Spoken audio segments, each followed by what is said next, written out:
കേരളത്തിൽ ഭയങ്കര പ്രമാദമായ ഒരു സംഭവം നടന്നു. അത് അവരുടെ കല്യാണമാണ്. ആ കല്യാണത്തിന് ഒരു കോണ്ടെക്സ്റ്റ് ഉണ്ട്. വിവാഹ പിന്തുടർച്ചാവകാശ നിയമം. അതിലെന്താണ് ആർഎംപിയുടെ നിലപാട്? അത് തന്നെയാണ്. ആ നിയമത്തിനോട് നമുക്ക് യോജിക്കാൻ പറ്റില്ലല്ലോ.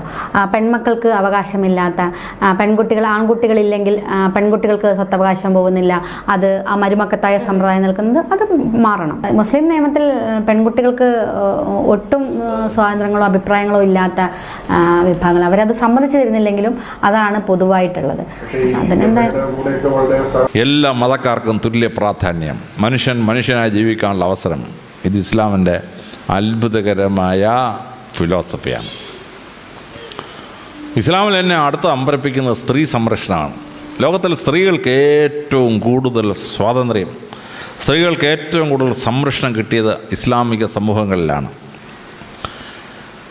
പരസ്യപ്രവാചകൻ നിയമം ഉണ്ടാക്കി എന്താണ്? സ്വത്ത് വീതിക്കുമ്പം ആൺകുട്ടിയുടെ പകുതി സ്വത്ത് പെൺകുട്ടി കൊടുത്തിരിക്കണം. അപ്പോൾ ചില ആളുകൾ വിചാരിക്കും ഇതെന്ത് പരിപാടിയുടെ, ആണുങ്ങളുടെ പകുതിയല്ലേ പെണ്ണുങ്ങൾ കൊടുത്തു തന്നു. പക്ഷേ ലോകത്തിൽ സ്ത്രീകൾക്ക് സ്വത്തവകാശം പരസ്യപ്രവാചകന് മുമ്പ് ആരും കൊടുത്തിട്ടില്ല എന്നുള്ള മനസ്സിലാക്കണം. ഒറ്റ സമൂഹത്തിൽ പോലും സ്ത്രീക്ക് സ്വത്തവകാശമില്ല. പ്രവാചകനാണ് ആദ്യമായി സ്വത്തവകാശം കൊടുത്തത്. സ്വത്തവകാശം കൊടുക്കുമ്പോൾ ലോകത്തിൽ ഒരു രാജ്യത്തിനും ഇല്ലാത്തവരുടെ സ്വത്തവകാശം ഇസ്ലാമിക സ്ത്രീക്ക് കിട്ടി. യൂറോപ്പിലൊക്കെ സ്വത്ത് അവകാശം മാത്രമേ കിട്ടൂ, അപ്പൻ്റെ സ്വത്തിന് മാത്രമേ അവകാശം കിട്ടൂ, വേറെ സ്വത്തിന് അവകാശം കിട്ടില്ല. ഇന്ത്യയിലെ അപ്പൻ്റെ സ്വത്തിന് അമ്മയുടെ സ്വത്തിന് അവകാശം കിട്ടും. പക്ഷേ പരസ്യപ്രവാചകൻ എന്ത് ചെയ്തു?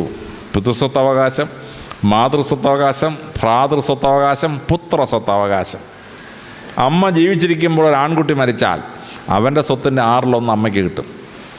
ആ അമ്മ മരുമോടെ മുമ്പിൽ തണ്ടിക്കൊണ്ട് നടക്കണ്ട, മോൻ്റെ സ്വത്തിൻ്റെ 1/6 അപ്പം തന്നെ അമ്മയ്ക്ക് കിട്ടും. പുത്രസ്വത്തവകാശം ഇസ്ലാമിൽ മാത്രമേ ഉള്ളൂ, ലോകത്ത് ഒരിടത്തും വേറെ ഇല്ല. അപ്പോൾ അങ്ങനെ 4 സ്വത്തവകാശം സ്ത്രീക്ക് കിട്ടി. പിന്നെ വളരെ ശ്രദ്ധേയമായിട്ട് പ്രവാചകൻ സ്ത്രീകൾക്ക് ചെയ്ത വലിയ അനുഗ്രഹമാണ്. ലോകത്തിലെ എല്ലാ സമൂഹത്തിലും കല്യാണം കഴിക്കുമ്പം സ്ത്രീയുടെ വീട്ടിൽ നിന്ന് പുരുഷൻ്റെ വീട്ടിലേക്ക് സ്ത്രീധനം പോയിക്കൊണ്ടിരുന്നു. പ്രവാചകൻ പറഞ്ഞു പറ്റില്ല, ആ പെൺകുട്ടിയെ നല്ല പെൺകുട്ടിയായി വളർത്തിക്കൊണ്ടുവന്നതിന് അങ്ങോട്ട് മൊഹർ കൊടുത്തിട്ട് വേണം കല്യാണം കഴിക്കാൻ.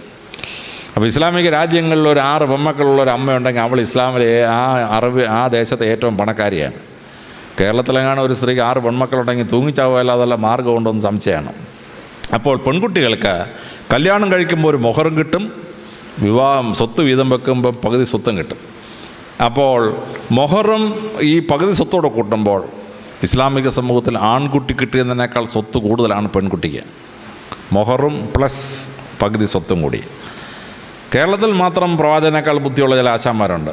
ഒരു ചെറിയ മൊഹർ അങ്ങോട്ട് കൊടുത്തിട്ട് 10 ഇരട്ടി സ്ത്രീധനം ഇങ്ങോട്ട് വാങ്ങിക്കും. സ്ത്രീധനം വാങ്ങിക്കുന്നതൊന്നും ഇസ്ലാമല്ല, ഞാൻ പഠിച്ച ഇസ്ലാമല്ല. ഇസ്ലാമിന് സ്ത്രീധനം പറ്റിയല്ല. കല്യാണം കഴിക്കുമ്പോൾ മൊഹറും കൊടുക്കണം, അതിനുശേഷം സ്വത്ത് വീതം വെക്കുമ്പോൾ പകുതി സ്വത്തും കിട്ടും. അപ്പോൾ മൊഹറും പകുതി സ്വത്തോടെ കൂട്ടുമ്പോൾ ആൺകുട്ടിക്ക് കൂടുതൽ സ്വത്താണ് പെൺകുട്ടി കിട്ടുന്നത്. ഇനി ആ പെൺകുട്ടിക്ക് കിട്ടുന്നത് തന്നെയല്ല, പെൺകുട്ടിയെ വളർത്തുന്നത് വലിയൊരു ഭാഗ്യമായി പ്രവാചകൻ വിവരിച്ചിരിക്കുകയാണ്. ഞാൻ പ്രവാചകൻ്റെ ഹാദിത്ത് ഇങ്ങനെ വായിച്ചുകൊണ്ടിരിക്കുകയായിരുന്നു. പെട്ടെന്ന് പ്രവാചകൻ പറഞ്ഞിരിക്കുകയാണ് സ്വർഗത്തിലേക്ക് പോകാനുള്ള വഴികൾ ഏതെല്ലാം. പ്രവാചകൻ 6 പറഞ്ഞു. ആദ്യം പറഞ്ഞത് രോഗികളെ ശുശ്രൂഷിക്കുക, 2 അപ്പനമ്മയെ ശുശ്രൂഷിക്കുക. 3ാമത് പറഞ്ഞ എന്നാന്ന് വെച്ചാൽ 3 പെൺമക്കളെ വളർത്തി നല്ല കന്യകമാരാക്കി ഭർത്താക്കന്മാരെ ഏൽപ്പിച്ചാൽ അതിനാൽ മാതാവും പിതാവും സ്വർഗത്തിലേക്ക് പോകുന്നതാണ്. ഞാൻ ഉടനെ എൻ്റെ ഭാര്യയെ വിളിച്ചു. ഭാര്യ, നമ്മൾ സ്വർഗത്തിൽ പോകും. ഭാര്യ വെച്ച് അതെങ്ങനെ അറിയാം? താണ്ട പ്രവാചകൻ പറഞ്ഞിരിക്കുകയാണ്, എനിക്ക് 3 പെൺമക്കളാണ്, ആ മക്കളില്ല. നമ്മൾ 3 പെൺമക്കളെ വളർത്തി നല്ല കന്യകളായ ഭർത്താക്കന്മാരെ ഏൽപ്പിച്ചില്ലേ? പ്രവാചകൻ താണ്ട പറഞ്ഞിരിക്കും നമ്മളുണ്ട് സ്വർഗത്തിൽ പോകുന്നു. ഭാര്യ ചിരിയോടെ ചിരി. പക്ഷേ ആ പ്രവാചകൻ പറഞ്ഞതിന് അർത്ഥം മനസ്സിലാക്കണം. ലോകത്തിൽ എവിടെയെങ്കിലും പെൺകുട്ടിയെ വളർത്തുന്നത് ഭാഗ്യമാണെന്ന് ലോകത്തിൽ ആരെങ്കിലും വേറെ പറഞ്ഞിട്ടുണ്ടോ? പ്രവാചകൻ മാത്രമേ പറഞ്ഞിട്ടുള്ളൂ. പെൺകുട്ടി ജനിച്ചാൽ ഉടനെ ശാപം എന്നായിരുന്നു അറബികൾ പോലും വിശ്വസിച്ചിരുന്നത്. അവർ പെൺമക്കളെ കൊണ്ടൊന്ന് മരുഭൂമി കൊണ്ട് കുടിച്ചിടുമായിരുന്നു. പെൺമക്കളെ ലോകത്തിൽ എല്ലായിടത്തും ഗർഭത്തിലുണ്ടാകുന്ന കുട്ടിയെ ഗർഭത്തിൽ വെച്ച് കൊല്ലും പെണ്ണാണെന്ന് കണ്ടു കഴിഞ്ഞാൽ. ഇതായിരുന്നു അവസ്ഥ. പ്രവാചകൻ പറഞ്ഞു, പെൺകുട്ടിക്ക് ജന്മം നൽകി പെൺകുട്ടിയെ വളർത്തി നല്ല കന്യകളാക്കി ഭർത്താക്കന്മാരെ ഏൽപ്പിച്ചാൽ, 3 പേരെ ഏൽപ്പിച്ചാൽ സ്വർഗം ഉറപ്പെന്നാണ്. പെൺകുട്ടികളെ വളർത്തുന്നത് സ്വർഗത്തിന് കാരണമാണെന്ന് ലോകത്തിലാകെ പറഞ്ഞത് പരിശുദ്ധ പ്രവാചകനാണ്. വേറെ ആരും അത് പറഞ്ഞിട്ടില്ല. പെൺകുട്ടികളെ വളർത്തുന്നത് സ്വർഗം കിട്ടാൻ ഒരു മാർഗമാണ്. പെൺകുട്ടികളെ സംരക്ഷിക്കുമ്പോൾ വളരെ ശ്രദ്ധേയമായി പ്രവാചകൻ അതിൻ്റെ വലിയ വശം പറഞ്ഞു. അതിലെന്താണ്? സ്ത്രീയുടെ ഡ്രസ് ഫിക്സ് ചെയ്തു. ലോകത്തിലെല്ലായിടത്തും സ്ത്രീക്ക് മാറ് മറയ്ക്കാൻ വയ്യ. ഇന്ത്യയിൽ സ്ത്രീകൾക്ക് മാറ് മറയ്ക്കാൻ വയ്യ. യൂറോപ്പിലെ സ്ത്രീകൾക്ക് കാല് മറയ്ക്കാൻ പാടില്ല, കാല് പുറത്തായിരിക്കണം, എല്ലാവരും കാണണം, കാല് കാണണം. കേരളത്തിലെ ഇന്ത്യയുടെ പല ഭാഗത്തും സ്ത്രീകൾക്ക് മാറ് മറയ്ക്കാൻ പാടില്ല. പരിശുദ്ധ പ്രവാചകൻ പറഞ്ഞു, സ്ത്രീയെ അവളുടെ പ്രൈവസി കംപ്ലീറ്റ് സംരക്ഷിക്കുന്ന രീതിയിൽ പർദ്ദയ്ക്കകത്ത് വേഷം ധരിപ്പിക്കുക. അതുകൊണ്ട് എന്ത് പറ്റി? പരിപൂർണമായ വേഷം, പ്രൈവസി കവർ ചെയ്യാൻ ലോകത്തിൽ ആദ്യം സാധിച്ചത് ഇസ്ലാമിലെ സ്ത്രീകൾക്ക് മാത്രമാണ്. കേരളത്തിൽ കഴിഞ്ഞ 150 വർഷമായിട്ട് സ്ത്രീകൾ മാറുമറയ്ക്കാൻ നടന്നു. പക്ഷേ മറ്റുള്ള സമുദായത്തിലെ സ്ത്രീകൾ മാറുമറയ്ക്കാൻ നടന്നപ്പോഴും കേരളത്തിൽ മറച്ചുകൊണ്ട് നടന്നത് മുസ്ലിം സ്ത്രീ മാത്രമേ ഉള്ളൂ. ഒരു രാജാവ് തടഞ്ഞില്ല. ബാക്കിയുള്ള സ്ത്രീകളെല്ലാം മാറുമറയ്ക്കാൻ നടക്കുന്നു. ഇസ്ലാമിലെ സ്ത്രീകൾ മാത്രം മറച്ചുകൊണ്ട് ശരീരം മുഴുവൻ മറച്ചുകൊണ്ട് നടക്കുകയാണ്. പ്രൈവസി സംരക്ഷിച്ചുകൊണ്ടുള്ള വേഷം ലോകത്തിൽ ആദ്യം സ്ത്രീകൾ കൊടുത്തത് പരിശുദ്ധ പ്രവാചകനാണ്. പ്രൈവസി കംപ്ലീറ്റ് സംരക്ഷിക്കാൻ പറ്റി. കേരളത്തിലെ സ്ത്രീകൾ മാറുമറയ്ക്കാൻ നടന്നു. അവസാനം ശ്രീനാരായണ ഗുരുവും അയ്യങ്കാളി എല്ലാം കൂടി വളരെ ബന്ധപ്പെട്ട് സ്ത്രീയുടെ മറച്ചു കൊടുത്തു.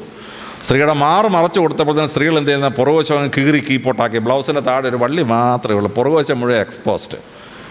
ചേടാ, കഷ്ടപ്പെട്ട് 100 കൊല്ലം കൊണ്ട് മറച്ചു കൊടുത്തപ്പോൾ സ്ത്രീകൾ ബ്ലൗസ് എല്ലാം കൂടെ പുറകുവശത്ത് വലിച്ചു കീറി പുറകുവശം എല്ലാം പുറത്താക്കി. ഇസ്ലാമിലുണ്ടല്ലോ അന്ത പണി നടക്കുകയില്ല. പുറകുവശം കീറാനൊന്നും പറ്റിയില്ല, മുൻവശം കീറാനും പറ്റിയില്ല. ശരീരം മുഴുവൻ മറച്ചുകൊണ്ട് നടക്കാൻ പറ്റി. അങ്ങനെ ശരീരം മുഴുവൻ മറക്കാൻ ശ്രമിച്ചപ്പോൾ എന്തുണ്ടായി? സ്ത്രീകൾക്കെതിരെയുള്ള അക്രമങ്ങൾ നിന്നു. ലോകത്തിലെല്ലായിടത്തും മൊളസ്റ്റേഷനുണ്ട്. സ്ത്രീകളിങ്ങനെ പുറവശവും മുൻവശമൊക്കെ തുറന്നു നടക്കും. കാണുന്ന പുരുഷന്മാർ കയറിയൊന്നും അള്ളും. ഇസ്ലാം സ്ത്രീയുടെ ഏത് വശം കാണാൻ പറ്റുമോ? ഒന്നും കാണാൻ പറ്റില്ല. അപ്പോൾ അള്ളാൻ പറ്റുമോ? മാന്താൻ പറ്റുമോ? മാന്തിയാലും തുണിയുടെ പുറത്തല്ലേ മാന്താൻ പറ്റുമോ? ശരീരത്തിൽ തൊടാൻ പറ്റുമോ? ശരീരത്തിൽ തൊടാൻ പറ്റില്ല. ശരീരം കംപ്ലീറ്റ്ലി പ്രൊട്ടക്റ്റഡാണ്.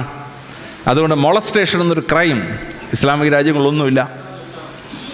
മറ്റെല്ലാ രാജ്യങ്ങളിലും ബലാത്സംഗം നടക്കും, ഭയങ്കര ബലാത്സംഗം. ഇസ്ലാമിക രാജ്യത്ത് എന്താ ബലാത്സംഗം നടക്കാത്ത? ഉന്നാവോ ബലാത്സംഗം നടത്തി സ്ത്രീയെ കത്തിക്കുകയാണ്. ഹൈദരാബാദിൽ ബലാത്സംഗം നടത്തി സ്ത്രീയെ കൊന്നു, കത്തിച്ചു. അറബി ദേശത്ത് എവിടെയെങ്കിലും സ്ത്രീയെ ബലാത്സംഗം ചെയ്ത് കത്തിക്കുമോ? ഏതെങ്കിലും ഇസ്ലാമിക രാജ്യത്ത് പറ്റുമോ? പറ്റുകയില്ല. കാരണം സ്ത്രീയെ തൊട്ട് കളിച്ചാൽ അവനെ പരസ്യമായിട്ട് കൊണ്ടുവന്ന് മുണ്ടുരിഞ്ഞ് നിർത്തി 50 അടിയും കൊടുത്തിട്ട് അവൻ്റെ ലിംഗം ഛേദിച്ച ശേഷം അവനെ തൂക്കിലേറ്റും. അതറിയാവുന്നതുകൊണ്ട് സ്ത്രീയെ തൊടുകയില്ല. ഇസ്ലാമിക രാജ്യങ്ങളാണ് സ്ത്രീകൾ ഏറ്റവും പ്രൊട്ടക്റ്റഡായത്. വേറെ എല്ലാ രാജ്യങ്ങളിലും ബലാത്സംഗം നടക്കും, സ്ത്രീ കൊലപാതകം നടക്കും. ഇസ്ലാമിക രാജ്യം നടക്കുകയില്ല.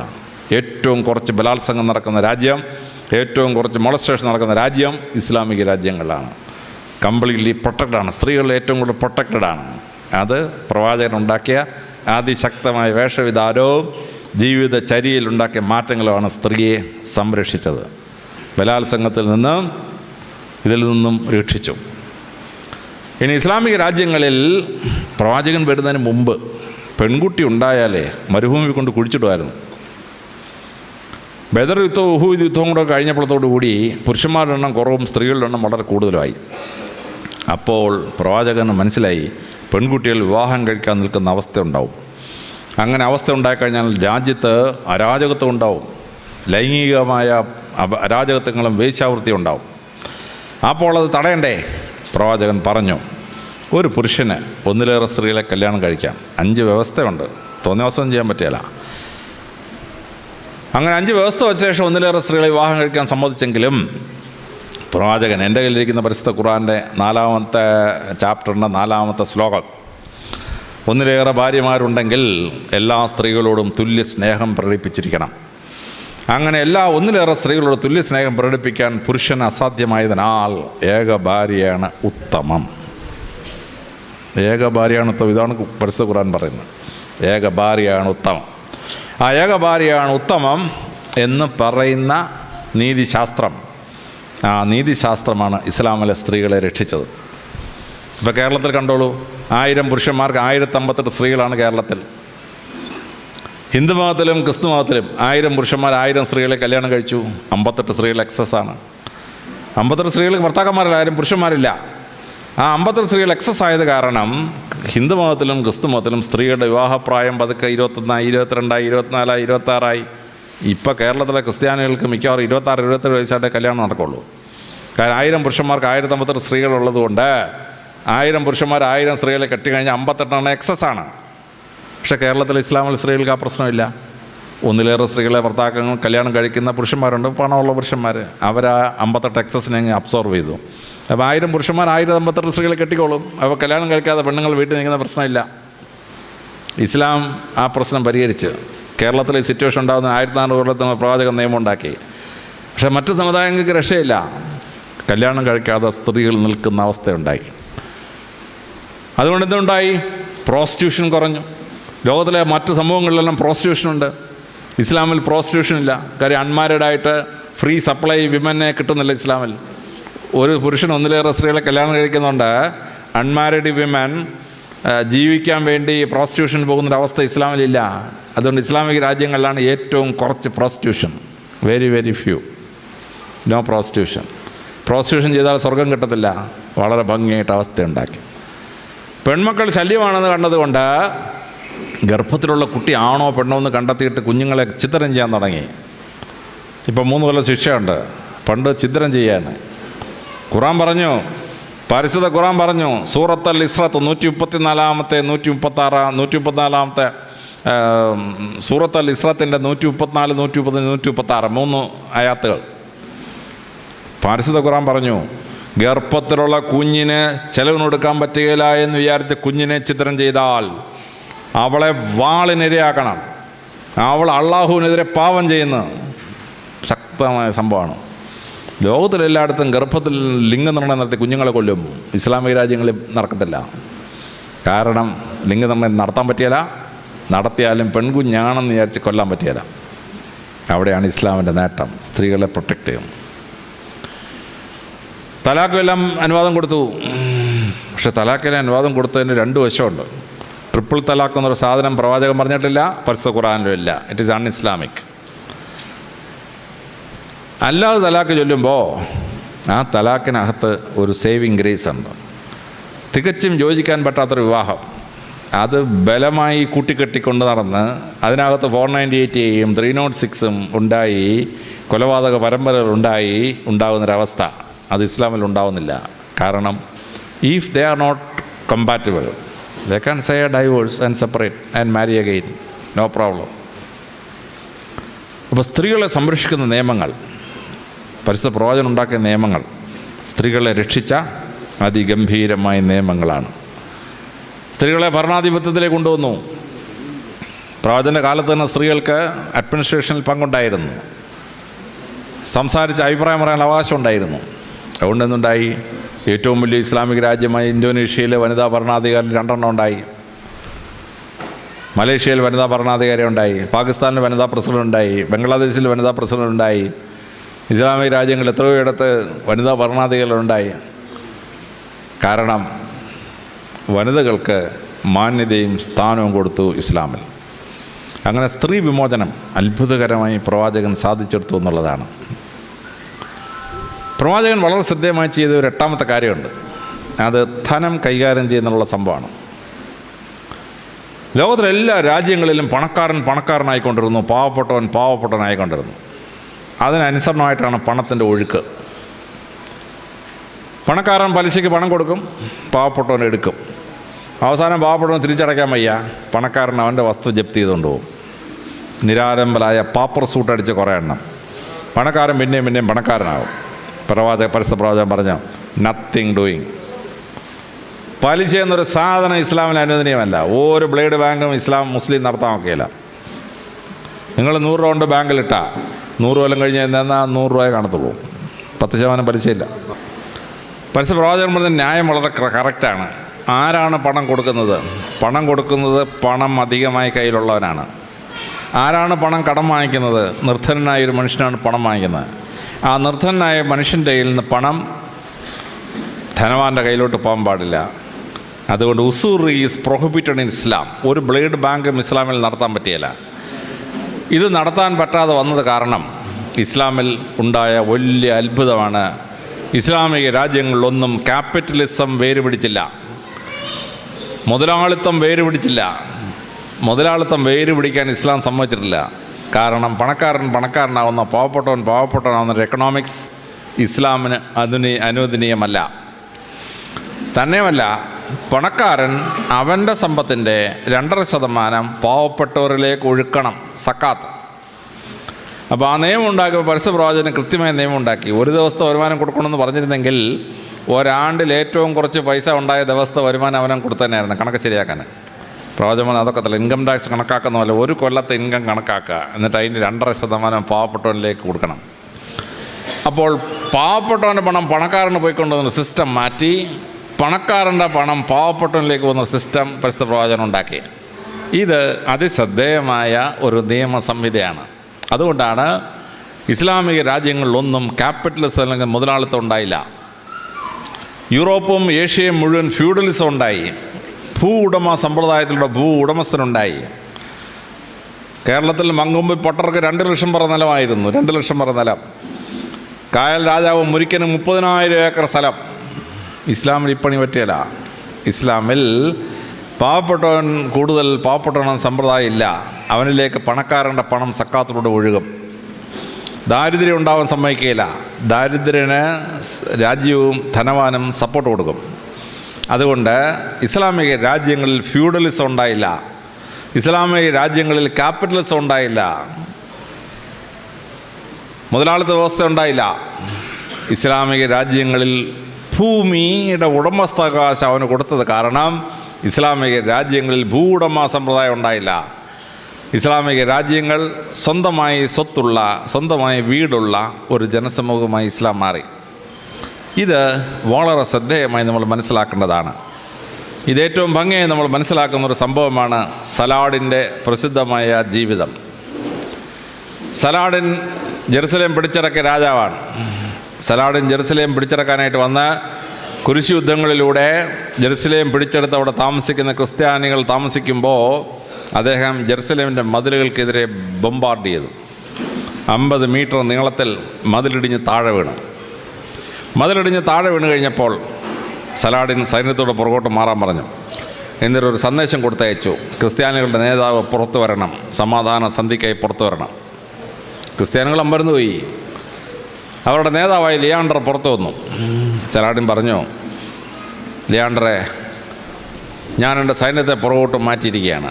സൈന്യം ഇനി അകത്ത് കയറിയാൽ അക്രമം ഉണ്ടാവും, സ്ത്രീകൾ കൊല്ലപ്പെടും, കുട്ടികൾ കൊല്ലപ്പെടും. ഇത് പരിശുദ്ധ പ്രവാചകൻ ഞങ്ങളോട് സമ്മതിച്ചിട്ടില്ല. യുദ്ധത്തിൽ പങ്കെടുക്കുന്ന പടയാളികൾക്കല്ലാതെ ആർക്കും പരിക്കുണ്ടാകാൻ പാടില്ല. മെക്കക്കാർ മെദീനെ ആക്രമിക്കാൻ വന്നു. പ്രവാചകൻ സൈന്യത്തെ കൊണ്ട് 25 കിലോമീറ്റർ തെക്കോട്ട് പോയി മരുഭൂമി വെച്ച് യുദ്ധം ചെയ്തു. കാര്യം മെദീനയെ വെച്ച് യുദ്ധം ചെയ്താൽ അവിടുത്തെ പാവപ്പെട്ട ജനങ്ങൾ കൊല്ലപ്പെടും, സ്ത്രീകൾ കൊല്ലപ്പെടും. ഉഹൂദ് യുദ്ധത്തിന് വന്നു.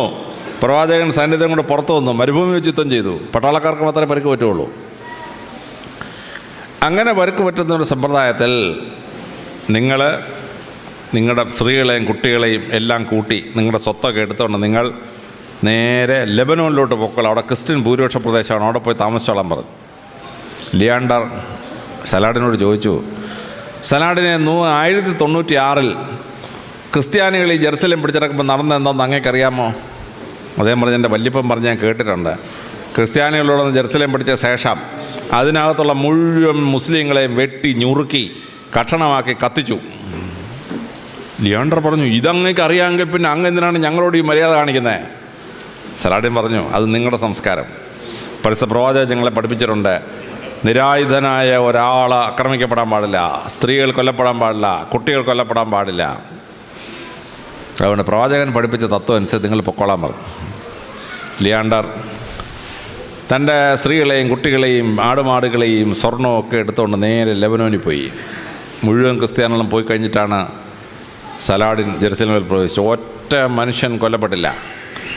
ആ വലിയ സംഭവം ഹോളിവുഡ് ഒരു സിനിമയാക്കി, സിറ്റി ഓഫ് ഹെവൻ. നിങ്ങൾ ആരെയുള്ള സിറ്റി ഓഫ് ഹെവൻ സിനിമ കണ്ടാൽ അറിയാം സലാഡിൻ ചെയ്ത അത്ഭുതം.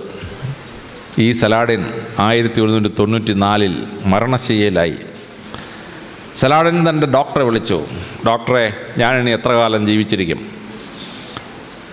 ഡോക്ടർ പറഞ്ഞു, രാജാവ് ചാവുന്ന സമയം പ്രവചിച്ചാൽ എൻ്റെ കഴുത്തിന് ഉണ്ടെങ്കിൽ തലയുണ്ടാവുമോ രാജാവേ എന്ന് പറഞ്ഞു. സലാഡിൻ പറഞ്ഞു, ഇത് സലാഡിനാണ് പറയുന്നത്, നീ പറഞ്ഞോ, ഒരു കുഴപ്പമില്ലാന്ന് പറഞ്ഞു. ഡോക്ടർ സലാഡിനോട് പറഞ്ഞു, സലാഡിൻ അങ്ങ് 1 ആഴ്ചയിൽ കൂടുതൽ ജീവിച്ചിരിക്കുമെന്ന് എനിക്ക് സംശയമാണ്. സലാഡിനോട് തന്നെ ധനകാര്യമന്ത്രി വിളിച്ചു വരുത്തി എൻ്റെ പേരിൽ എത്ര സ്വർണ്ണ നാണയം, എത്ര വെള്ളി നാണയം, എത്ര സ്വത്തുക്കൾ, എത്ര പൈസ എൻ്റെ ഉണ്ടെന്ന് പറയാൻ പറഞ്ഞു. ധനകാര്യമന്ത്രി എല്ലാം കണക്കെടുത്തുകൊണ്ട് കൊടുത്തു. സലാഡിൻ ഒരു വിളംബരം നടത്തി. അടുത്ത വെള്ളിയാഴ്ച നിസ്കാരം കഴിഞ്ഞ് ഞാൻ പുറത്തു വരുമ്പോൾ എന്നിൽ നിന്ന് സഹായം കിട്ടാൻ ആഗ്രഹിക്കുന്ന ആരെങ്കിലും ഉണ്ടെങ്കിൽ മുസ്ലിം പള്ളിയുടെ മുമ്പിൽ വരണം, ഞാൻ നിങ്ങൾക്ക് സഹായിക്കാൻ ആഗ്രഹിക്കുന്നു. വെള്ളിയാഴ്ച നിസ്കാരം കഴിഞ്ഞ് സലാഡിന് ഇറങ്ങി വന്നപ്പം 8500 പേർ അവിടെ തടിച്ചു കൂടിയിരുന്നു. കേരളം എങ്ങാണോ ആയിരിക്കണമായിരുന്നു. 8.5 ലക്ഷം മിനിമം എത്തിയനായിരുന്നു സലാഡിൻ്റെ കയ്യിൽ നിന്ന് സഹായം വാങ്ങിക്കാൻ.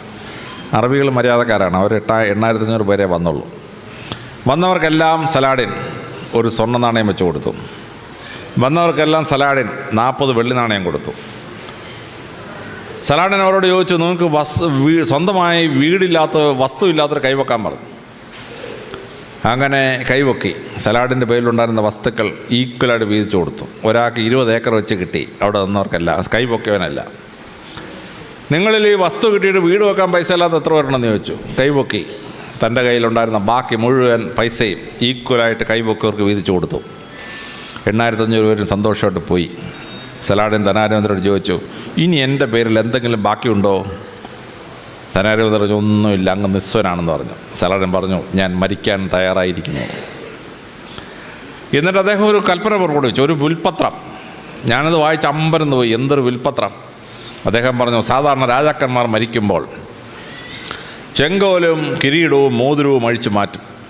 പക്ഷെ ഞാൻ മരിക്കുമ്പോൾ ഇത് 3 മാത്രമല്ല, എൻ്റെ ശരീരത്തിലെ മുഴുവൻ വസ്ത്രവും അഴിച്ചു മാറ്റണം, ചെങ്കോലും കിരീടവും മോതിരവും കൂടാതെ. ഞാൻ കിടന്ന എൻ്റെ കൊട്ടാരത്തിലെ മുഴുവൻ ഫർണിച്ചറും മേശയും കസേരയും എല്ലാം എടുത്ത് പാവപ്പെട്ടവർക്ക് ഫർണിച്ചറില്ലാത്തവർക്ക് കൊടുത്തേക്കണം. എൻ്റേതായ കുറേ വസ്ത്രമുണ്ട് എൻ്റെ കൊട്ടാരത്തിനകത്ത് അലമാരയിൽ. ആ അലമാരയിലുള്ള മുഴുവൻ വസ്ത്രവും പുറത്തെടുത്ത് വസ്ത്രമില്ലാത്ത പാവങ്ങൾക്ക് വീതിച്ച് കൊടുത്തേക്കണം. എന്നിട്ട് ഞാൻ ജനിച്ചു വീണപ്പോൾ എങ്ങനെ നഗ്നനായിരുന്നുവോ അതുപോലെ നഗ്നനാക്കി എന്നെ ആ മരുഭൂമി കൊണ്ട് ഇന്ന് മണൽ മാറ്റി അങ്ങ് കുഴിച്ചിട്ടേക്കണം. എൻ്റെ ശവകുടീരത്തിൻ്റെ എൻ്റെ കല്ലറയുടെ മുമ്പിൽ ഒരു ശവകുടീരം പണിയരുത്, എൻ്റെ ഒരു താജ്മഹലും പണിഞ്ഞേക്കരുത്, ഒരു മൗസോളിയും പണിഞ്ഞേക്കരുത്. ഞാൻ അവിടെ അടക്കപ്പെട്ടെന്ന് മാത്രം അവിടെ എഴുതി വെച്ചേക്കുക. ഈജിപ്തും സിറിയയും പാലസ്തീനും ഇസ്രായേലും സൗദി അറേബ്യയും കുവൈറ്റും ഇറാഖും 16 ഇപ്പോഴത്തെ 16 രാജ്യം ഒരുമിച്ച് ഭരിക്കുന്ന രാജാവാണെന്ന് ആലോചിച്ചാണ്. അദ്ദേഹം മരിച്ചപ്പോൾ സർവ്വ ചെങ്കോലും എല്ലാം അഴിച്ചെടുത്ത് എല്ലാ സ്വർണവും മാറ്റി ഫർണിച്ചറെല്ലാം ദാനം ചെയ്ത് അദ്ദേഹത്തിൻ്റെ 1000ഓളം വസ്ത്രങ്ങളെല്ലാം ദാനം ചെയ്ത് പൂർണ്ണ നഗ്നനാക്കിക്കൊണ്ട് എന്ന് സംസ്കരിച്ചു.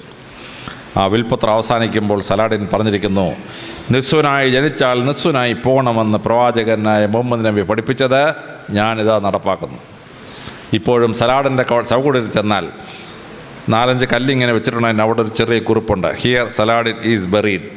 ഒരു കല്ലറയില്ല, ഒരു മൗസോളിയും ഇല്ല. 16 രാജ്യം ഭരിച്ചിരുന്ന രാജാവാണ്. ഇതാണ് ഇസ്ലാമിൻ്റെ കാഴ്ചപ്പാട്. സമ്പത്ത് കൊണ്ട് ആരും മഹാനാവുന്നില്ല, സമ്പത്ത് കൂട്ടി വെച്ചിട്ട് ആരും സ്വർഗവും കിട്ടാൻ പോകുന്നില്ല. പാവപ്പെട്ടവനെ സഹായിക്കുന്ന വലിയ ഫിലോസഫിയായി പരിശുദ്ധ പ്രവാചകൻ ഇസ്ലാമിനെ വാർത്തെടുത്തു. ഇതാണ് ഇസ്ലാമിൻ്റെ നീതിശാസ്ത്രം, ഇസ്ലാമിൻ്റെ എക്കണോമിക്സ് എന്ന് പറയപ്പെടുന്നത്. ഒരു സാമ്രാജ്യത്വവും വളരാത്ത, ഒരു ക്യാപിറ്റലിസവും വളരാത്ത, ഒരു ഫ്യൂഡലിസവും വളരാത്ത, ഒരു മുതലാളിത്വവും വാഴാത്ത ഭൂപരിഷ്കരണം നടപ്പാക്കിയ, നിസ്വനെ ഭൂവുടമയാക്കി മാറ്റിയ തത്വശാസ്ത്രമാണ് ഇസ്ലാം. ഈ ഇസ്ലാം സർവരോടും സ്നേഹം പ്രകടിപ്പിക്കുന്ന ഇസ്ലാമാണ്. ഞാൻ പഠിച്ച ഇസ്ലാമിലെ ഒരു മുസ്ലിമും ടെററിസ്റ്റ് ആവാൻ പറ്റില്ല. ഒരു ടെററിസ്റ്റിനും മുസ്ലിം ആവാനും പറ്റിയില്ല. ഒരു മുസ്ലിമിനും ടെററിസ്റ്റ് ആവാൻ പറ്റിയില്ല. പ്രവാചകൻ പഠിപ്പിച്ച് ഇസ്ലാമിൽ വിശ്വസിക്കുന്ന ആർക്കും ടെററിസ്റ്റ് ആവാൻ പറ്റിയില്ല. ഒരു ടെററിസ്റ്റിനും മുസ്ലിം ആവാൻ പറ്റിയില്ല. ഒരു ഒസാമ ബിൻ ലാദനും മുസ്ലിമല്ല, ഒരു അബൂബക്കർ അൽ ബാഗ്ദാദി മുസ്ലിമല്ല. പ്രവാചകൻ പഠിപ്പിച്ചതാണ്. നിരപരാധികളെ കൊല്ലുന്നത് ഇസ്ലാമിൻ്റെ പ്രാക്ടീസ് അല്ല, ബോംബ് വെക്കുന്ന ഇസ്ലാമിൻ്റെ പ്രാക്ടീസ് അല്ല. അതാണ് മഹത്തായ ഇസ്ലാം, പ്രവാചകൻ പഠിപ്പിച്ച ഇസ്ലാം. പ്രവാചകൻ 9 ചെയ്തത് ഒരു ഭരണക്രമം ഉണ്ടാക്കി. ആ ഭരണക്രമം ലോകത്തിന് മുഴുവൻ അത്ഭുതമായൊരു ഭരണക്രമമാണ്. തിരുവിതാംകൂറും കൊച്ചിയും ഒന്നും ഒരിക്കലും മുസ്ലിങ്ങൾ ഭരിച്ചില്ല. കേരളത്തിലാകെ കണ്ണൂർ പട്ടണത്തിൽ മാത്രം ഒരു അറക്കൽ ബീവി ഉണ്ടായിരുന്നു. പക്ഷേ കേരളത്തിലെ ഭരണക്രമം എടുത്തു നോക്കൂ, അതിൽ ഭൂരിപക്ഷവും ഇസ്ലാമികമാണ്. പണ്ട് ഭരണത്തിന് നേതൃത്വം വഹിച്ച ആളിനെ വിളിച്ചിരുന്ന പേരാണ് ദിവാൻ. ദിവാൻ എന്ന് പറഞ്ഞാൽ അറബി വാക്കാണ്, രണ്ടാമൻ എന്നർത്ഥമാണ്. ദിവാൻ സരസ് പി രാമസ്വാമി അയ്യാർ എന്ന് പറഞ്ഞാൽ ആ ദിവാൻ സ്ഥാനം പ്രവാചകൻ ഉണ്ടാക്കിയ സ്ഥാനമാണ്. റവന്യൂവിൻ്റെ ചീഫിനെ വിളിച്ചിരുന്ന പേര് പേഷ്കാർ. പേഷ്കാർ പ്രവാചകൻ ഉണ്ടാക്കിയതാണ്. പേഷ്കുഷ് എന്ന് പറഞ്ഞാൽ അറബി ഭാഷയിൽ കരം. പേഷ്കുഷ് പിരിക്കുന്നവൻ പേഷ്കാർ. അതിനെ ബ്രിട്ടീഷുകാർ വന്നപ്പോൾ ഇംഗ്ലീഷിൽ ട്രാൻസ്ലേറ്റ് ചെയ്തു കളക്ടർ ഓഫ് ടാക്സസ്. പിന്നെ ഈ ഓഫ് ടാക്സസ് നാണക്കേടാന്ന് ICSർക്ക് തോന്നിയാണ് അതങ്ങ് വെട്ടിമാറ്റി. അങ്ങനെയാണ് കളക്ടറായത്. കളക്ടറുടെ ഒറിജിനൽ വാക്ക് പേഷ്കാർ, പേഷ്കുഷ് പിരിക്കുന്നവൻ. അറബിയാണ് സംഭവം. രാജ്യത്തെ ഭരിക്കണമെങ്കിൽ അതിനെ പ്രോവിൻസുകളായി തിരിക്കണം. അങ്ങനെ അറബികൾ പ്രോവിൻസായി തിരിച്ചു. അതാണ് സില്ല എന്ന വാക്ക്. അതാണ് മലയാളത്തിൽ നമ്മൾ ജില്ല എന്നാക്കിയത്. നമ്മുടെ ജില്ല പ്രവാചകൻ ഉണ്ടാക്കിയതാണ്. അറബി ദേശത്ത് നിന്ന് ഒന്നാണ് ജില്ല. ആ ജില്ലയെ ഭരിക്കുന്ന കളക്ടർ അറബി ദേശത്ത് നിന്ന് ഒന്നാണ്. ആ ജില്ലകളെ സബ് ഡിവൈഡ് ചെയ്തു. അങ്ങനെ ഉണ്ടാക്കിയതാണ് താലൂക്ക. താലൂക്ക അറബി വാക്കാണ് താലൂക്ക. ആ താലൂക്ക ഭരിക്കാൻ നമ്മളൊരു ഭരണാധികാരിയെ ഉണ്ടാക്കി, തഹസീൽദാർ. തഹസീൽദാർ അറബിയാണ്. ഹസാലദാർ. ഹസാല എന്ന് പറഞ്ഞാൽ കളക്ട്. ഹസാലദാർ, വൺ ഹു കളക്ട് ടാക്സസ്. അതാണ് നമ്മുടെ തഹസീൽദാറായത്. പണ്ടത്തെ പോലീസ് ചീഫിനെ വിളിച്ചിരുന്ന പേര് അമിനാദാർ. അറബിയാണ്. ആമീൻ എന്ന് പറഞ്ഞാൽ പ്രൊട്ടക്ഷൻ. അമിനാദാർ എന്ന് പറഞ്ഞാൽ പ്രൊട്ടക്ഷൻ കൊടുക്കുന്നവൻ, സംരക്ഷണം കൊടുക്കുന്നവൻ. പോലീസിലെ ഹവിൽദാർ അറബിയാണ്. ഡഫേദാർ അറബിയാണ്. ജമേദാർ അറബിയാണ്. താലൂക്ക്ദാർ അറബിയാണ്. ഇതെല്ലാം അറബിയാണ്. പ്രവാചകൻ ഉണ്ടാക്കിയ അഡ്മിനിസ്ട്രേറ്റീവ് സിസ്റ്റമാണ് നമ്മുടെ ഈ കേരളം മുഴുവൻ നടക്കുന്നത്. ഗ്രാമപ്രദേശങ്ങളിൽ വില്ലേജ് ഓഫീസിൽ ജമാബന്ദി മാർച്ച് 31. എന്താണ് ഈ ജമാബന്ദി? അറബിയാണ്. ക്ലോഷർ ഓഫ് അക്കൗണ്ട്സ് എന്നുള്ള അറബിയാണ് ജമാബന്ദി. ഇപ്പോഴും നമ്മുടെ വില്ലേജ് ഓഫീസിൽ മാർച്ച് 30 നടക്കുന്ന ജമാബന്ദി. നിയമസംഹിത അറബികളുണ്ടാക്കി വളരെ ഭദ്രമായി. കരാറിലേർപ്പെട്ടു. കരാർ അറബിയാണ്. കരാർ റദ്ദ് ചെയ്തു. റദ്ദ് അറബിയാണ്. ക്യാൻസൽ ചെയ്യുക എന്നുള്ളത് റദ്ദ് അറബിയാണ്. നമ്മൾ പ്രമാണം ഉണ്ടാക്കിയിട്ട് അസൽ കോപ്പി എടുത്തു. അസൽ അറബിയാണ്. ഒറിജിനൽ കോപ്പിയുടെ അസൽ എന്ന് പറഞ്ഞ വാക്ക് അറബിയാണ്. അസൽ. നമ്മൾ 100 രൂപയും കൊണ്ട് കടയിൽ പോയി 70 രൂപയുടെ സാധനം വെച്ചിട്ട് 30 രൂപ ബാക്കി വാങ്ങിച്ച്, ബാക്കി അറബിയാണ്. ഫിനാൻഷ്യൽ ട്രാൻസാക്ഷൻ്റെ ബാക്കി അറബിയാണ്. നമ്മൾ കോടതി ചെല്ലുമ്പോൾ മുൻസിഫ് അവിടെ ഇരുന്ന് വിളിച്ചു. മുൻസിഫ് എന്താണ്? മുൻസിഫ് അറബി വാക്കാണ്. ജഡ്ജി എന്ന് പറയുന്ന മുൻസിഫിന് ആ പേരിട്ടത് അറബിയിലാണ്. പ്രവാചകൻ ഉണ്ടാക്കിയതാണ്. അതാണ് നമ്മുടെ മുൻസിഫായി മാറിയത്. കോടതി ചെല്ലുമ്പോൾ കേസ് വാദിക്കാൻ വക്കീൽ. വക്കീൽ അറബി വാക്കാണ്. അഡ്വക്കേറ്റിന് മലയാള ഭാഷ വാക്കില്ല. അഡ്വക്കേറ്റിൻ്റെ മലയാള ഭാഷയുള്ള വക്കീൽ എന്നുള്ള വാക്ക് അറബി ഭാഷയാണ്. നമ്മുടെ ദൈനംദിന ഭരണം മുഴുവൻ അറബികൾ ഉണ്ടാക്കിയ, പ്രവാചകൻ ഉണ്ടാക്കിയ ഭരണ സമ്പ്രദായമാണ്. ആ ഭരണ സമ്പ്രദായം മുസ്ലിങ്ങൾ ഒരിക്കലും ഭരിച്ചിട്ടില്ലാത്ത കേരളത്തിൽ നടപ്പാക്കി. ഉത്തരേന്ത്യയിലും ഇന്ത്യ മുഴുവൻ നടപ്പാക്കി. ലോകത്തിൻ്റെ മെജോറിറ്റിയായ പടങ്ങളിൽ മുഴുവൻ ഈ സമ്പ്രദായം നടപ്പാക്കി. Legal system. ആ ലീഗൽ സിസ്റ്റം വളരെ ശക്തമായി മാറി. ലോകത്തിലെല്ലായിടത്തും ബലാത്സംഗം ഉണ്ടാവുന്നു. അറബി ദേശത്ത് ബലാത്സംഗം തുലവും തുച്ഛമാണ്. നിയമം സംബന്ധിച്ചൊരു കട്ടിയാണ്. ബലാത്സംഗം ചെയ്താൽ അവനെ കൊണ്ടുവന്ന് പൂർണ്ണ നഗ്നനാക്കി 50 ചാട്ടവാറടി അടിക്കും ആദ്യം. പിന്നെ അവനെ ലിംഗം ഛേദിക്കും. അതിനുശേഷം അവനെ തൂക്കിക്കൊല്ലും. കട്ടിയായ നിയമമാണ്. സ്ത്രീകൾ സംരക്ഷിക്കപ്പെടുന്നു അറബി ദേശത്ത്. അവിടെ മൊളസ്റ്റേഷൻ റേപ്പൊന്നും നമ്മൾ കാണുന്ന പോലെ നമ്മുടെ രാജ്യത്ത് നടക്കുന്ന നടക്കുകയില്ല. അതിശക്തമായ നിയമങ്ങളുണ്ടാക്കി. ആ നിയമസമിതികളുടെ ജനങ്ങൾക്ക് ലോ ആൻഡ് ഓർഡർ വിശ്വസിക്കാൻ പറ്റുന്ന കോടതി, സിവിൽ അഡ്മിനിസ്ട്രേഷൻ, റവന്യൂ അഡ്മിനിസ്ട്രേഷൻ വളരെ ഭംഗിയായി പാലിച്ചു. പ്രവാചകൻ ചെയ്ത 10ാമത്തെ അത്ഭുതം എന്ന് പറയുന്നത് വിദ്യാഭ്യാസ ഉയർച്ചയാണ്. പ്രവാചകൻ അറബി ദേശത്ത് ജനിക്കുമ്പോൾ അറബികളുടെ സാക്ഷരത 1%, 1%. ആർക്കും എഴുതാൻ വായിക്കാൻ അറിഞ്ഞൂടാ. പരസ്യപ്രവാചകനും എഴുതാൻ വായിക്കാൻ അറിഞ്ഞൂടാ. ഇസ്ലാമിൻ്റെ പുണ്യഗ്രന്ഥം തന്നെ വായിക്കടാ എന്നാണ് തുടങ്ങുന്നത്. പരിശുദ്ധ ഖുർആൻ എന്ന് പറഞ്ഞാൽ അർത്ഥം തന്നെ വായിക്കാനാണ്. വായനയിലേക്ക് ജനങ്ങളെ ഉയർത്തിയ വലിയ സംസ്കാരമാണ്. പരസ്യപ്രവാചകൻ ജനിക്കുന്നതിന് മുമ്പ് അറബി ദേശത്ത് ഏതെങ്കിലും ഒരു മഹാൻ്റെ പേര് കേട്ടിട്ടുണ്ടോ? ഒരു വലിയ സാഹിത്യകാരനോ, ഒരു വലിയ പൊളിറ്റീഷ്യനോ, ഒരു വലിയ ശാസ്ത്രജ്ഞനോ, ഒരു വലിയ മഹാനായ ഒരാളിൻ്റെ പേരുണ്ടോ അറബി ദേശത്ത്? ഒറ്റയാളില്ല. അന്ധകാരത്തിൽ കിടന്നൊരു ഭൂമി വെളിച്ചം കാണുകയാണ് പ്രവാചകൻ വന്നപ്പം. പ്രവാചകൻ എന്ത് ചെയ്തു? ആ ജനതയെ അതിശക്തമായി ഉയർത്തിയെടുത്ത്, വിദ്യാഭ്യാസം ഉയർത്തിയെടുത്തു. പ്രവാചകൻ ആ വിദ്യാഭ്യാസം ഉയർത്തിയെടുത്ത വലിയ സംഭവമാണ് ഞാൻ ടെലിവിഷനിൽ ഒരിക്കൽ പറഞ്ഞത്. കേരളത്തിലെ ജയിലുകളിൽ നിന്ന് ആഹാരം ഉണ്ടാക്കി ജനങ്ങൾ കൊടുക്കുന്നത് 15 കോടിയാണ് ബഡ്ജറ്റില്ലാതെ സർക്കാർ ഫണ്ടിലേക്ക് പോകുന്നത്. തടവുകാർക്ക് റീഎംപ്ലോയ്മെൻറ്റ് കൊടുക്കാനായിട്ട് അവരെ തൊഴിൽ പഠിപ്പിച്ചു. എനിക്ക് ആശയം കിട്ടിയത് പരിശുദ്ധ പ്രവാചകൻ്റെ നിന്നാണ്. ബദർ യുദ്ധം കഴിഞ്ഞു. കുറേ തടവുകാരെ പിടിച്ചുകൊണ്ട് വന്നു. അന്നത്തെ ഇസ്ലാമിക നിയമം അനുസരിച്ച് 10 സ്വർണ്ണ നാണയം കൊടുത്തെങ്കിലേ സ്വാതന്ത്ര്യം കിട്ടൂ. പരസ്യപ്രവാചകൻ എന്ത് ചെയ്തു? ആ കൊണ്ടുവന്ന കൂട്ടത്തിൽ അദ്ദേഹത്തിൻ്റെ അങ്കിളുണ്ട്, അദ്ദേഹത്തിൻ്റെ മകളുടെ ഭർത്താവുണ്ട് ആ തടവുകാരായിട്ട് പിടിക്കപ്പെട്ടവരുടെ കൂട്ടത്തിൽ. വല്ല എക്സംഷനും കൊടുത്തോ? ഒരു എക്സംഷനും കൊടുത്തില്ല. പക്ഷേ അദ്ദേഹം പറഞ്ഞു, 10 സ്വർണ്ണ നാണയം കിട്ടുന്നതിന് പകരം നിങ്ങളെല്ലാം വിദ്യാഭ്യാസമുള്ളവരാണ്, നിങ്ങൾ 10 പേരെ എഴുതാനും വായിക്കാനും പഠിപ്പിച്ചാൽ നിങ്ങൾക്ക് സ്വാതന്ത്ര്യം തരുന്നതാണ്. അതായത് 10 gold coins is equivalent to giving literacy to 10 persons. വിദ്യാധനം സർവ്വധനാൽ പ്രധാനമെന്ന് നമ്മൾ ഇന്ത്യയിൽ പറയും. വിദ്യാധനം സർവ്വധനാൽ പ്രധാനം, എത്ര രൂപയ്ക്കാണ് അത് ഈക്വലൻസ് എന്ന് പ്രഖ്യാപിച്ചത് പരസ്യപ്രവാചകനാണ്. 10 സ്വർണ്ണ നാണയത്തിന് പകരം 10 പേരെ സാക്ഷരരാക്കുക. അപ്പോൾ ഒരു സ്വർണ്ണ നാണയം 28,000 രൂപ വിലയുള്ളതാണ്. വരാഹൻ എന്ന് പറയുന്ന നാണയം. ഈ വരാഹൻ എന്ന് പറയുന്നത് ഇന്ത്യയിൽ നിന്ന് പോയൊരു നാണയമാണ്. അത് രസകരമായ സംഭവമാണ്. രാഷ്ട്രകൂട രാജവംശൻ്റെ നാണയമായിരുന്നു വരാഹൻ. രാഷ്ട്രകൂട രാജവംശം ദശാവതാരങ്ങളിൽ 3ാമത്തെ അവതാരമായിരുന്നു അവരുടെ ആസ്ഥാന ദേവൻ മത്സ്യം കൂർമ്മം വരാഹം. ആ വരാഹത്തിൻ്റെ രൂപമാണ് നാണയത്തിൽ കൊത്തിയിരുന്നത്. ആ വരാഹത്തിൻ്റെ രൂപം കൊത്തിയതായതുകൊണ്ടാണ് വരാഹൻ എന്ന് മഹാരാഷ്ട്രയിൽ ആ നാണയത്തെ വിളിച്ചിരുന്നത്. അറബി ഭാഷയിലെ സ്വർണ്ണ നാണയത്തിൻ്റെ പേര് വരാഹൻ എന്നാണ്. മുസ്ലിങ്ങൾക്ക് തീരെ ഇഷ്ടമില്ലാത്തൊരു മൃഗമാണ് ഈ വരാഹം. പക്ഷേ അതിൻ്റെ പേരിലാണ് സ്വർണ്ണ നാണയമാണ് അറിയപ്പെടുന്നത്. ആ സ്വർണ്ണ നാണയം 28,000 രൂപ. അപ്പോൾ ഒരാൾക്ക് സ്വാതന്ത്ര്യം കിട്ടണമെങ്കിൽ 28,000 × 10 2,80,000 രൂപ കൊടുക്കണം ഒരാൾക്ക് സ്വാതന്ത്ര്യം കിട്ടാൻ.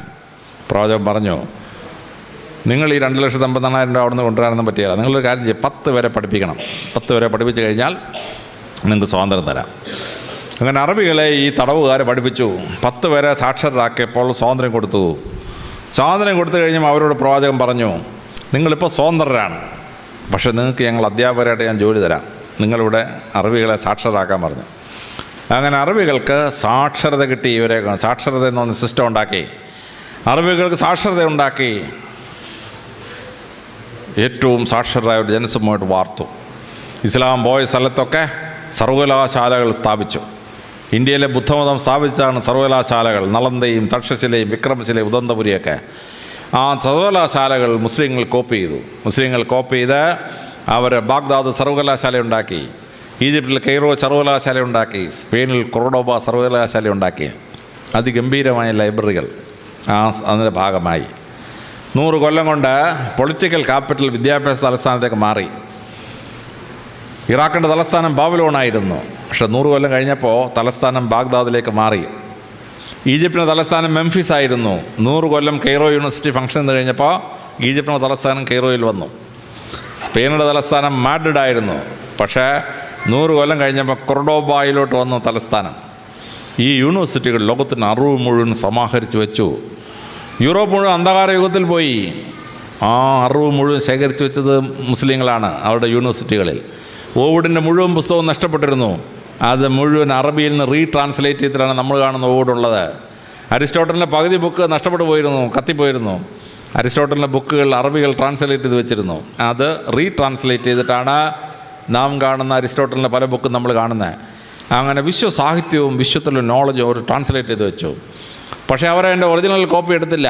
ഉദാഹരണത്തിന് കണക്ക്, നമ്മളിന്ന് ലോകത്തിലെ ന്യൂമറൽസിൽ വിളിക്കുന്ന അറബിക് ന്യൂമറൽസ് എന്നാണ്. ആക്ച്വലി അതല്ല, ഇന്ത്യൻ ന്യൂമറൽസാണ്. 0 to 1 2 3 9 9 വരെയുള്ള ഭാഗം. പക്ഷേ അറബികളിൽ നിന്ന് കിട്ടിയതായതുകൊണ്ട് അവർ അറബിക് ന്യൂമറൽസ് എന്ന് വിളിച്ചു. പക്ഷേ മുസ്ലിങ്ങൾ എന്ത് ചെയ്തു? അതിൻ്റെ ഒറിജിനലിൻ്റെ ക്രെഡിറ്റ് എടുത്തില്ല. സായിപ്പന്മാരെന്ത് ചെയ്യുന്നറിയാമോ? ചീന ഭരണി എടുത്തിട്ട് മെയ്ഡ് ഇൻ ഇംഗ്ലണ്ട് എന്നടിക്കും. ചീന ഭരണിക്ക് മെയ്ഡ് ഇൻ ഇംഗ്ലണ്ട്. കണക്കിനെ അറബികൾ വിളിച്ച പേര് ഹിന്ദി സത്ത്, ഇന്ത്യയിൽ നിന്ന് വരുന്ന അറിവെന്നാണ്. ഹിന്ദി സത്ത്. ആ മഹത്തായ വിദ്യാഭ്യാസ പ്രക്രിയ ആൽബറൂണി ഉണ്ടാക്കി, അൽ ഖ്വാറിസിമി ഉണ്ടാക്കി, മഹാന്മാരുടെ ഒരു പണ്ഡിത നിരയുണ്ടാക്കി. ഇസ്ലാം വലിയ വലിയ ലൈബ്രറികൾ സ്ഥാപിച്ചു. കെയ്റോ യൂണിവേഴ്സിറ്റിയുടെ ലൈബ്രറി 1000 ഒട്ടകങ്ങൾ വിചാരിച്ചാൽ ട്രാൻസ്ഫർ ചെയ്യാൻ പറ്റാത്തത്ര വലുതായിരുന്നു എന്നാണ് ചരിത്രത്തിൽ രേഖപ്പെടുത്തിയിരിക്കുന്നത്. മംഗോൾസ് ഒന്ന് ഒരുപാട് കത്തിച്ചു, പക്ഷേ ബാക്കിയുള്ളത് രക്ഷപ്പെട്ടു. അങ്ങനെ അന്ധകാര യുഗം കഴിഞ്ഞ് ലോകം തിരിച്ചു വന്നപ്പം ഈ നോളജ് മുഴുവൻ തിരിച്ച് അറബിയിൽ നിന്ന് അതാത് ഭാഷകളോട് ട്രാൻസ്ലേറ്റ് ചെയ്തു. അങ്ങനെ ലോകത്തെ അന്ധകാര യുഗത്തിൽ നിന്ന് പുറത്തുകൊണ്ടുവരാനുള്ള വലിയ വിദ്യാഭ്യാസ പ്രക്രിയയാണ് ഇസ്ലാം ഉണ്ടാക്കിയ വലിയ വിദ്യാഭ്യാസ പ്രക്രിയ. അവരുടെ നിയമ സംഹിത ലോകത്തിന് അത്ഭുതകരമായ ഒരു നിയമ സംഹിതയായിരുന്നു. കേരളവും ഇന്ത്യയും ഒക്കെ മോഡലാക്കിയ നിയമസംഹിതകളിൽ പലതും ഇസ്ലാമിൻ്റെ വലിയ സംഭാവനയാണ്. കുറ്റകൃത്യങ്ങൾ കൺട്രോൾ ചെയ്ത് നിയമം ഉപയോഗിച്ച് അഴിമതി കൺട്രോൾ ചെയ്ത് വളരെ നല്ല ഭരണ സമ്പ്രദായം ഇസ്ലാമിന് സൃഷ്ടിക്കാൻ പറ്റി. പരിശുദ്ധ പ്രവാചകൻ ഉണ്ടാക്കിയ വലിയ നിയമസംഹിത. അതിലേറ്റവും എന്നെ അത്ഭുതപ്പെടുത്തുന്നതാണ് എക്സിക്യൂഷൻ ലെവലിൽ നിൽക്കുന്ന എന്നെപ്പോലുള്ള പോലീസ് ഉദ്യോഗസ്ഥന്മാർക്ക് മാർഗനിർദ്ദേശം കൊടുത്തുകൊണ്ട് പരിശുദ്ധ പ്രവാചകൻ ഇറക്കിയ പ്രസിദ്ധമായ ഹാദിത്ത്. ഒരു സ്ത്രീയുടെ സ്വത്ത് മറ്റൊരാൾ തട്ടിയെടുത്തു. ആ തട്ടിയതെടുത്ത് തിരിച്ചു കൊടുക്കാനായി സ്ത്രീ കംപ്ലൈൻറ്റ് ചെയ്തു. പക്ഷേ റവന്യൂവും പോലീസും നീതി കൊടുത്തില്ല. ആ സ്ത്രീ പരിശുദ്ധ പ്രവാചകൻ്റെ അടുത്തെത്തി. പരിശുദ്ധ പ്രവാചകൻ്റെ അടുത്തെത്തി പ്രവാചകനോട് കംപ്ലൈൻറ്റ് ചെയ്തു. പ്രവാചകൻ ആ നിയമം മനസ്സിലാക്കിയിട്ട് ആ സ്ത്രീക്ക് സ്വത്ത് തിരിച്ചു കൊടുക്കാൻ പറഞ്ഞു. എന്നിട്ട് പോലീസ് ഉദ്യോഗസ്ഥനോടും റവന്യൂ ഉദ്യോഗസ്ഥനോടും പരിശുദ്ധ പ്രവാചകൻ പറഞ്ഞ പ്രസിദ്ധമായ ഹാദിത്താണ്, ടീയേഴ്സ് ഓഫ് വുമൺ ഈ sparks of fire, it burns where it falls. സ്ത്രീയുടെ കണ്ണുനീർ തീപ്പൊരിയാണ്, അത് വീഴുന്ന സ്ഥലം ദഹിച്ചു പോകുന്നതാണ്. ഇത് ശരിയായിരുന്നെങ്കിൽ കേരളത്തിലെ പോലീസ് സ്റ്റേഷനൊക്കെ എപ്പോഴേ കത്തിപ്പോയനാണെന്നറിയാം, അത് വേറെ കാര്യം. എങ്കിലും സ്ത്രീക്ക് കണ്ണീരുണ്ടാവാത്ത രീതിയിൽ രാജാവ് രാജ്യം ഭരിക്കണം. ഇത് വലിയൊരു തത്വം പ്രവാചകൻ ലോകത്തെ പഠിപ്പിച്ചതാണ്. ഒരു സ്ത്രീ വന്ന് പ്രവാചകനോട് പറഞ്ഞു, പ്രവാചക, എൻ്റെ ഭർത്താവ് മരിച്ചുപോയി. എന്നെ ഭർത്താവിനെ ട്രീറ്റ് ചെയ്ത ഡോക്ടർക്ക് ശരിയായ ക്വാളിഫിക്കേഷൻ ഉണ്ടോ എന്ന് എനിക്കൊരു സംശയം. പ്രവാചകൻ ഉത്തരവിട്ടു, മെക്കയിലെ മുഴുവൻ മെഡിക്കൽ പ്രാക്ടീഷേഴ്സിനെ ചെക്ക് ചെയ്യാൻ പറഞ്ഞു. അവൻ്റെ പഠിത്തം വാലിഡാണെന്ന് അറിയാൻ വേണ്ടി.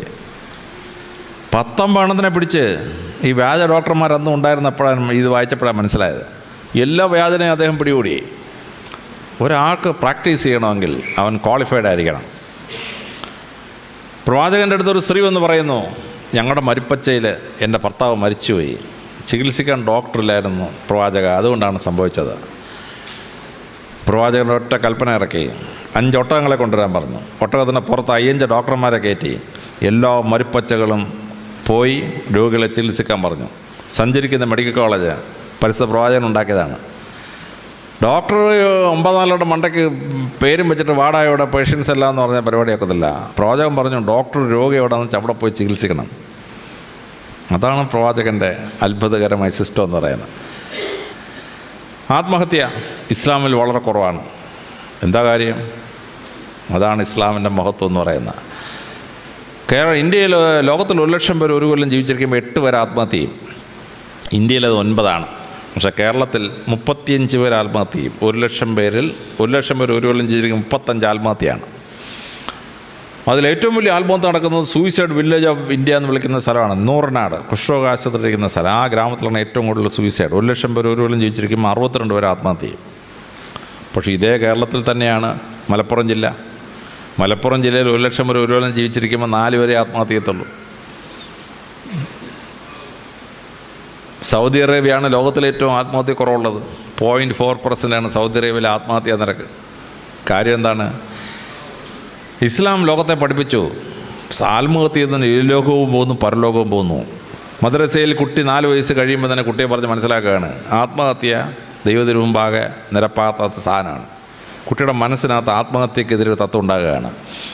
മനുഷ്യൻ എക്കണോമിക് ഡിസാസ്റ്റർ നേരിട്ട് കഴിഞ്ഞ് പാപ്പരാകുമ്പോഴാണ് ആത്മഹത്യ ചെയ്യുന്നത്. ഇസ്ലാമിൽ മനുഷ്യർ പാപ്പരാവാതെ സംരക്ഷിക്കുന്ന സക്കാത്ത് ഉൾപ്പെടെയുള്ള നിയമസംഹിതകളുണ്ടായി.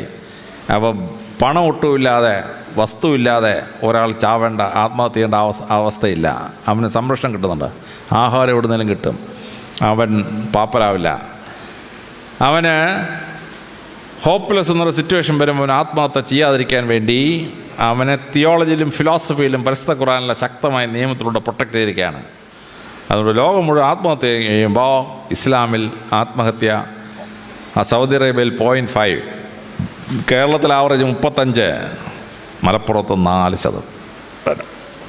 അപ്പോൾ ഇസ്ലാമിക സമൂഹത്തിൽ ആത്മഹത്യ നടക്കാത്തത് ഈ വലിയ സംരക്ഷണത്തിൻ്റെ ഒരു ഭാഗമാണ്.